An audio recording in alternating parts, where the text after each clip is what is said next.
میرے میاں اس آزادی پر مگن تھے کہ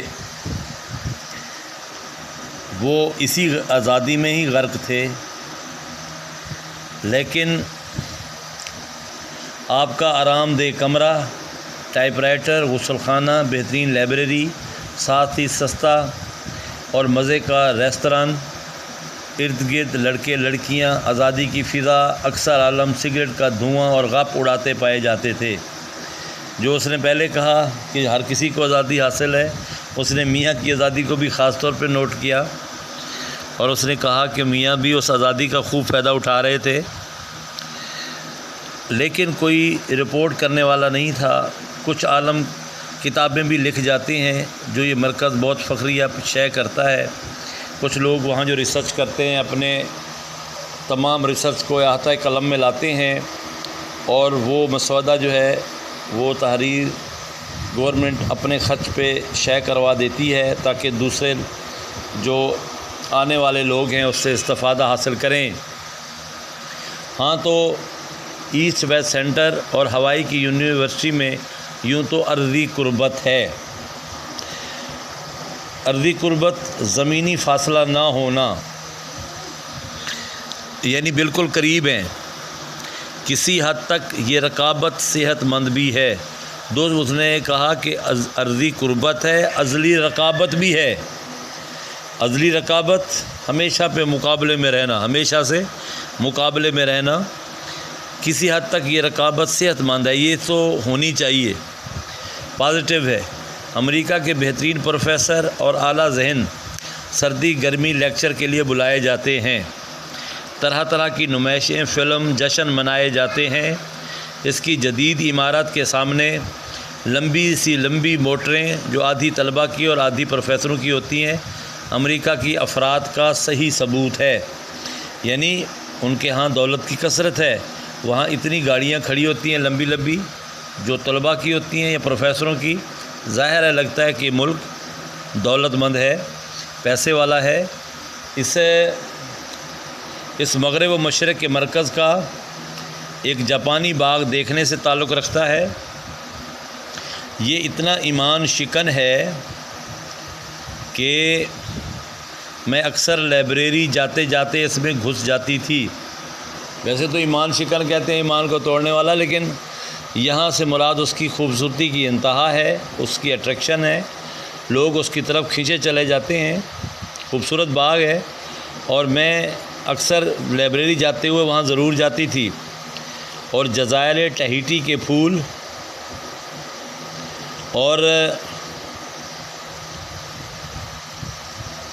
خصوصاً گارڈینیا، زرد چمیلی، کنول، کچا سبزہ، نڈھال پانی، رنگین مچھلیاں اور اس کی پشت پر متنوع درختوں کا ذخیرہ، یہ ہے اس کی خوبصورتی کا پہلو جو اس نے بتایا ہے کہ یہاں پر جو ہے مختلف قسم کے پھول اس نے نام بتائے ہیں، صاف پانی ہے، اس کے اندر تیرتی ہوئی مچھلیاں دکھائی دیتی ہیں، کئی قسم کے درخت ہیں، اور خاص طور پہ زمین پہ اگا ہوا سبزہ، یہ تمام خوبصورتی میں اس کی اضافہ کرتے ہیں۔ آخری پیرا ہے، وہ کہتے ہیں کہ اس ایسٹ ویسٹ سینٹر کے علاوہ یونیورسٹی کا میلوں پھیلا ہوا احاطہ بھی ایک دیدہ زیب سبزہ زار ہے۔ یعنی آپ اس میں وہ بتاتے ہیں کہ اس کے ایسٹ ویسٹ سینٹر کے علاوہ یونیورسٹی کا میلوں یعنی بہت زیادہ احاطہ ہے، رقبہ اس کا زیادہ ہے، دیکھنے کے لائق ہے۔ جو سبزہ زار میدان ہے، اس کے سبزہ زار جو میدان ہے، ہر قدم پر گل آویزاں پھولوں کی قطاریں لگی ہوئیں، پھول لگے ہوئے قطاروں میں، اور بتدریج باڑیں، ان کی حفاظت کے لیے باڑ لگی ہوئی۔ اور لیکن اس کے علاوہ جو سب سے دل پذیر عنصر اس فضا میں پایا جاتا تھا وہ تھا بین الاقوامی طلباء کا ربط ضبط، یعنی مختلف علاقوں سے، مختلف جگہوں سے آئے ہوئے لوگ، مختلف ممالک سے آئے گئے طلباء ان کا آپس میں میل ملاپ، یہ کمال کی چیز تھی۔ جنوبی بحر الکاہل سے لے کر جاپان اور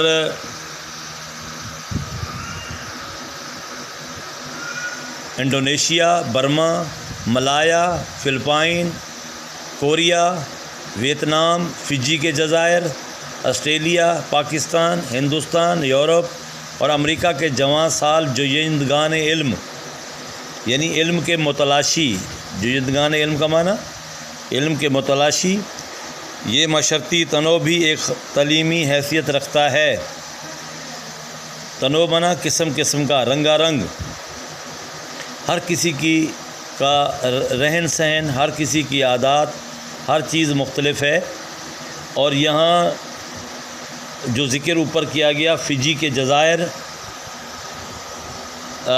جس میں یہ نیوزی لینڈ کے قریب واقع ہے، ایک مجمع الجزائر ہے، یعنی ایک نام سے ظاہر ہے جزائر، یعنی ایک جزیرہ نہیں ہے، کافی ہیں۔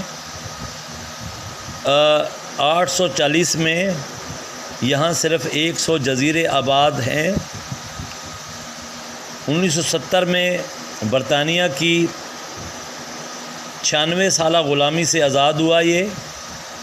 1984 میں کل آبادی 6.25 لاکھ تھی اور اس کا صدر مقام سوا ہے۔ یہ فجی کے جزائر کے حوالے سے، باقی ممالک کا نام آپ نے سن رکھا ہے۔ یعنی ان تمام علاقوں سے اسٹوڈنٹ آتے ہیں، ان کا آپس میں اٹھنا بیٹھنا، ان کا لباس، ان کا کھانا پینا، ان کا معاشرت، رہن سہن کا طریقہ مختلف ہے، اور ان کا آپس میں ملنا ایک نئی قسم کو جنم دیتا ہے۔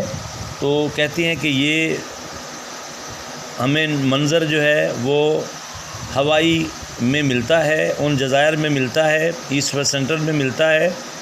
تو یہ تھا اس کا سفر نامہ جو اس نے اپنی کتاب دھنک پر قدم پہ لکھا ہے، اس کے اندر لکھا ہے، وہاں سے لیا گیا، یہ اس کا ماخذ ہے۔ اور چیپٹر کا اس اختتام ہوا ہے۔ میں نے آپ کو اس کے پیراگراف بھی بتائے تھے پڑھاتے ہوئے، دوبارہ بتا دیتا ہوں۔ ایک پیرا آپ کر لیں شروع سے کہ دنیا کی حسین سفر ہمیشہ مجھ پر مسلط رہے ہیں، یہاں سے لے کر سفر اللہ اللہ کرتے گزرتا ہے۔ پہلا پیرا کر لیں یہ، دنیا کی حسین سفر ہمیشہ مجھ پر مسلط رہے، یہاں سے لے کر سفر اللہ اللہ کر کے گزرتا ہے۔ بالکل شروع سے ہے، 2.5 لائنیں۔ اس کے بعد دوسرا پیرا جو اس کا امپورٹنٹ ہے وہ ہے، ورنہ در حقیقت سپر مارکیٹ ایسی شیطان کی آنت ہے، یہاں سے لے کر بٹوے کھل جاتے ہیں۔ سپر مارکیٹ کے حوالے سے جو پیراگراف ہے اس کو بھی نشان لگا لیں، پیج نمبر 49 پر لاسٹ میں دیکھیں کہ ورنہ در حقیقت سپر مارکیٹ ایسی شیطان کی آنت ہے، یہ یہاں سے لے کے آپ یہ آخری 2 لائنوں میں دیکھیں پیج نمبر 49 پر، اور اس کو آپ لے جائیں 50 تک کہ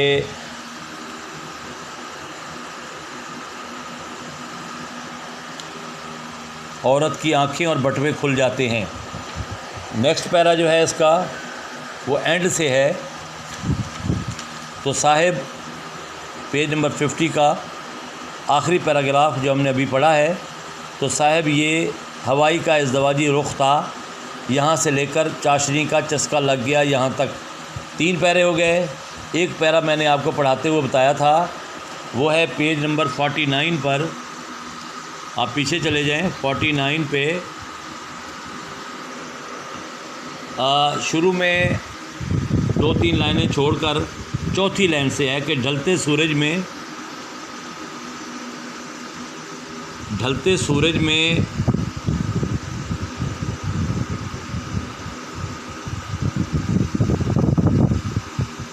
بحر الکاہل کروٹیں بدل رہا تھا، یہاں سے لے کر ساحل بہت کم دیکھے ہیں اینڈ تک۔ یہ موسٹ امپورٹنٹ ہے، ڈھلتے سورج سے لے کر ساحل بہت کم دیکھے ہیں یہاں تک.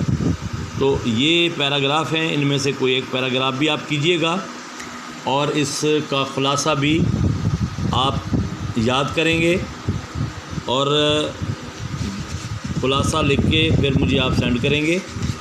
اور اس میں سے کوئی ایک جو پیراگراف ہے وہ بھی آپ اس کو سولو کر کے آپ لکھیں گے اور میں اس کی انشاءاللہ پڑھ کے تصحیح کر کے پھر آپ کو رپلائی کروں گا. ہمارا نیکسٹ چیپٹر ہے چراغ حسن حسرت کا لکھا ہوا مولانا ظفر علی خان. مولانا ظفر علی خان کا یہ چیپٹر چراغ حسن حسرت، اس کا تھوڑا سا تعارف میں بتا دوں. چراغ حسن حسرت جو ہیں نامور صحافی، ادیب اور شاعر تھے. 3 کوالٹیز ان کے اندر نمایاں ہیں. طنز و مزاح کا بھی شوق تھا لکھنے کا. اخبارات اور رسائل میں کام کرتے رہے. زمیندار جو مولانا ظفر علی خان کا اخبار ہے وہ چھاپتے تھے، نکالتے تھے، اس میں بھی یہ کام کیا انہوں نے. روزنامہ امروز یہ ریسنٹلی تھوڑا عرصہ گزرا ہے، یہ بھی بہت اچھا اخبار ہمارے ملک میں، اس میں بھی انہوں نے کام کیا. اور اخبارات میں ایک ان کا مزاحیہ فقاہیہ کالم سندھ باد جہازی کے نام سے لکھا جاتا رہا ہے. سید ضمیر جعفری نے اس کی حکایات حرف اور کلمات کو قلم بند کیا، اکٹھا کیا اور جو 700 صفحات پر مشتمل ایک کتاب مرتب کر لی. آج کا جو ہمارا مضمون ہے، شخصی مضمون ہے، یہ ان کی کتاب مردم دیدہ سے لیا گیا. یعنی اس کا جو ماخذ ہے وہ مردم دیدہ ہے. ظفر علی خان چونکہ قومی شخصیت ہیں، قومی لیڈر ہیں، ان کے بارے میں ہم پہلے ہی بہت کچھ جانتے ہیں، کوئی خاص تعارف کے یہ محتاج نہیں ہیں.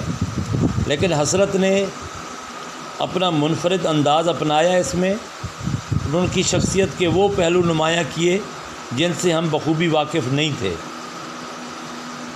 تو اس چیپٹر کا جو ایک چھوٹا سا طائرانہ جائزہ ہے وہ یہ ہے کہ مولانا ظفر علی خان ارادے کے بڑے مستقل تھے، جو ٹھان لیتے کر گزرتے. گھڑ سواری، نیزہ بازی، پیراکی، کشتی گیری کا فن جانتے تھے. نظمیں آدھا گھنٹے میں لکھ ڈالیں. اچھا شعر کہتا کوئی یا کوئی اچھا مضمون لکھتا اس کو انعام دیتے، حوصلہ افزائی کرتے. انہیں اخبار کی زبان اور کتابت کی صحت کا بڑا خیال رہتا تھا. جب تک دفتر میں رہتے تو سب کی جان پر بنی رہتی. یہ سبق میں ہم پڑھیں گے اس کی تفصیل چراغ حسن حسرت کی انشاءاللہ نیکسٹ ڈے. اس چیپٹر کو کریں گے، 9ویں چیپٹر کو. ابھی آپ پچھلا چیپٹر جو ہے اس کو کمپلیٹ کر لیجئے گا انشاءاللہ. پھر نیکسٹ ڈے منڈے کو پھر ملاقات ہوگی. فی الحال اجازت چاہتا ہوں. اللہ حافظ. السلام علیکم.